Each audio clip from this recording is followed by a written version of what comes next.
Welcome dear students, 8th class math book, new book, chapter number 4, data handling, exercise 4.2, questions 4, 5 and 6. This is the last exercise of this video and the last 3 questions of this exercise. So watch and listen to the video very carefully, note down all the solutions, but later on do practice doing these questions yourselves. So let's get started. Before I proceed further, let me tell you dear students that on this channel Captain Yashpal Singh you will find two more playlists which are useful to you. One is 8 Science, in which you will find keywords and notes explained in great detail, and all your exercises solved question answers. And the second is 8 Grammar, in which you will find very good knowledgeable exercises on English grammar. So you can watch those videos as well. So question number 4 is numbers 1 to 10 are written on 10 separate slips. One number on one slip kept in a box and mixed well. One slip is chosen from the box without looking into it. One slip is chosen without looking into it. It means this activity, this experiment is a random experiment. So what is the probability of 4 parts are there? Let's do each part one by one. So we start like this. We know that the probability of an event is given by PE, P for probability, E for event. Probability of an event is equal to number of favorable outcomes divided by total number of outcomes. Now the total number of outcomes is equal to total number of slips, which is 10. Number of favorable outcomes, part 1 is number 6. Favorable outcome is only 1 because there is only one slip which is having number 6 written on it. So the probability this number on the slip is 6 is equal to 1 upon 10. So 1 upon 10 is the answer. Part 2 is getting a number less than 6. So uh, this thing will remain, total outcomes will remain same, is equal to number of slips 10. Now number of favorable outcomes will change, which are equal to 5. Why? Because the numbers less than 5, less than 6 are 1, 2, 3, 4, 5. And these numbers are how many? 1, 2, 3, 4, 5. So the probability the number on the slip is less than 6 is equal to 5 upon 10. 5 on the 5, 5 to the 10, 1 upon 2 is the answer. Now part 3 is getting a number greater than 6. So total number of outcomes remains same, is equal to total number of slips is equal to 10. Now number of favorable outcomes will change, which is equal to 4. Why? Because numbers greater than 6 are 7, 8, 9 and 10. How many numbers are there? 1, 2, 3, 4. So the favorable outcomes are 4. So the probability the number on the slip is greater than 6 is equal to 4 upon 10. 4 upon 10. 2 to the 4, 2 5 to the 10, 2 upon 5 is the answer. Last part, getting a one digit number. Now this thing, as usual, you start, you write the formula, then total number of outcomes, total number of slips is equal to 10. Now number of favorable outcomes is equal to 9, because 1 to 9 are all single digit numbers. And 10 is a two digit number because one digit is 1, second digit is 0. But 1 to 10, there are 10 numbers, out of which only 10 is a two digit number, rest all are one digit numbers, which are 9. So 1 to 9 is 9 favorable outcomes. So the probability that the number on the slip is a one digit number is equal to 9 upon 10. Now we move on to question number 5.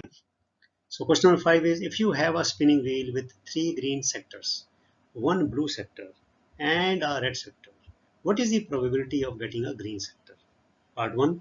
Second is, what is the probability of getting a non-blue sector?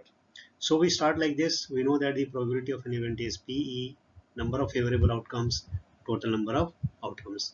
You draw a circle with 5 equal sectors, and you can write, you don't have to put the colors. I put colors to make it look, look better, interesting, lively, but you can just write G, G, G, R and B. B means blue, R means red, G means green. So there are 3 green sectors, 1 blue sector, 1 is a red sector. Now total number of outcomes is equal to total number of sectors, which are 5. Now the number of green sectors is equal to 3, because they want us to find out the probability of getting a green sector. So green sectors are 3. So the number of favorable outcomes is equal to 3, number of green sectors. Thus the probability of getting a green sector is equal to 3 upon 5. That is our answer to the first part. Now let's do the second part.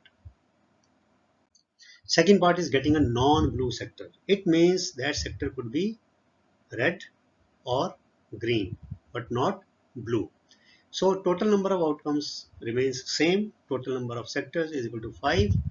Now the number of non-blue sectors is equal to 4. Why? 1 is 3 green sectors plus 1 red sector. Red is neither blue, red is not blue, green is not blue. So these two are non-blue sectors. So you have to look very carefully, you have to read very carefully what they are asking for. Non-blue sector. Non-blue means it could be green or it could be red. So number of favorable outcomes is equal to 4. Thus the probability of getting a non-blue sector is equal to 4 upon 5. 4 upon 5 is the answer. Question number 6 is nothing but the extension of question number 2. In question number 2, we had simply found out the total number of outcomes. But now here we have to find out the probability. So find the probability of the events given in question number 2. Let's do one by one. So same probability P of an event E given by written as PE is given by PE is equal to number of favorable outcomes divided by total number of outcomes. So part 1 subpart A, total outcomes is equal to total faces of the die is equal to 6. Each die has got only 6 faces. So this remains fixed. And favorable outcomes is equal to a prime number. A number of primes is equal to 3. Why? 1 to 6, there are only 3 prime numbers. 1 is 2, 3 and 5. So 3 favorable outcomes, 6 total outcomes.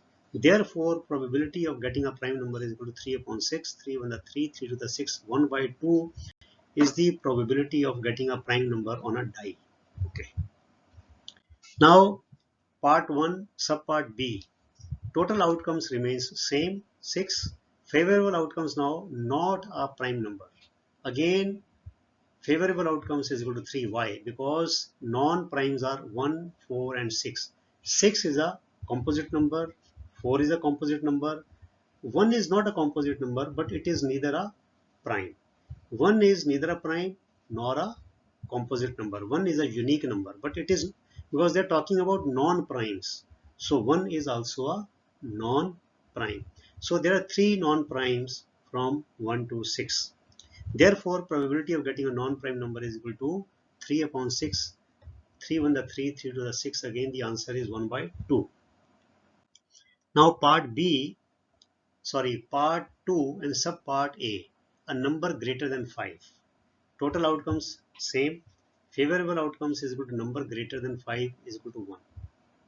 1 is not the number, 1 is the number of outcomes, and that number is 6. We know that from 1 to 6 there is only one number which is greater than 5, which is 6. Therefore, probability of getting a number greater than 5 is equal to 1 upon 6. Okay. Last part. A number not greater than 5. Read the question very carefully between the lines. Okay. Now total outcomes same, 6. Favorable outcomes is equal to numbers not greater than 5. Not greater than 5 means it could be equal to 5 or less than 5. So 1, 2, 3, 4, 5. You see 1, 2, 3, 4, 5. All these numbers are not greater than 5. 1, 2, 3, 4 are less than 5, which is same as not greater than, and 5 is equal to 5, which is again can be interpreted as not greater than 5.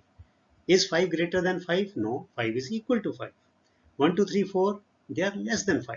So when they say not greater than 5, it means it could be equal to 5 or less than 5.